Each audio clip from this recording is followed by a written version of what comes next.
I'm retired Lieutenant Colonel, United States Air Force. My name's James D. Kit Carson, and I have flown this airplane and others of the same model over 15 years and amassed 2,600 hours just in this type aircraft. It was designed for the specific task of defending the forts in Vietnam, in the Vietnam War.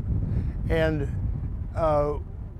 when I first went there in 1962, we only had two weapons, the T-28 and the B-26, and they carried bombs and guns, and they were pretty effective, but we needed more.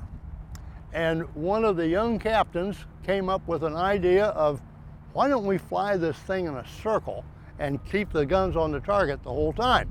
And so it took a long time to convince anybody that we should try it. The first test I got involved with was right here at Hurlburt.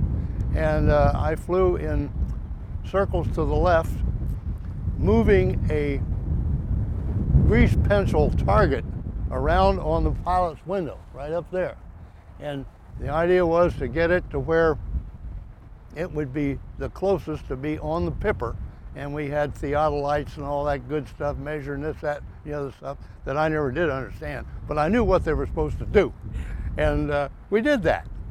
And it worked out great, because when it hit Vietnam in 64, in the late 60s, 64, it really made a difference in supporting the forts. I don't think we ever lost a fort that Spooky and its friend Puff, the Magic Dragon, came in to defend the fort, because that's when things happen. The VC were night fighters, and we would not only have this airplane flying in circles around the fort, we'd also have other C-47s up above dropping 1 million candle power flares, so that they really lit things up. You could actually read a newspaper on the ground with the light one of the big babies put out. I'm part of a really small but elite fraternity, the Jungle Gym program, that we were volunteered for and were accepted in late 1961. In Vietnam, we supported the Army in any way we possibly could. And one of the things we did was to get the Special Forces guys their pay jumps.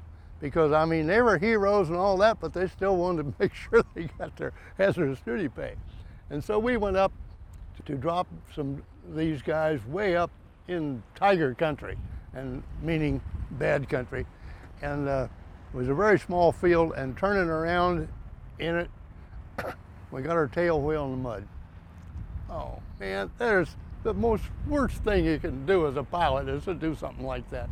Crash and burn, and that's one thing, but something as ignominious as that. So we got a Jeep to pull us out, and in the process, ruined the rear tire. So now here we are in tiger country. There's no way we can fly the thing. So we got on the HF radio to Saigon, and they went over and committed, told them our sins, and they said, okay, well, I don't know what we're going to do, but we'll do something. Well, in about less than an hour, we hear this awful racket, and here comes a T-28 of all things coming right up the runway, gave us a real good buzz job, turned around, rolled in, landed, and it was Dick Secord. And in the back seat of the airplane, he had a build-up tire for C-47. Man, that's AAA service. It's hard to beat.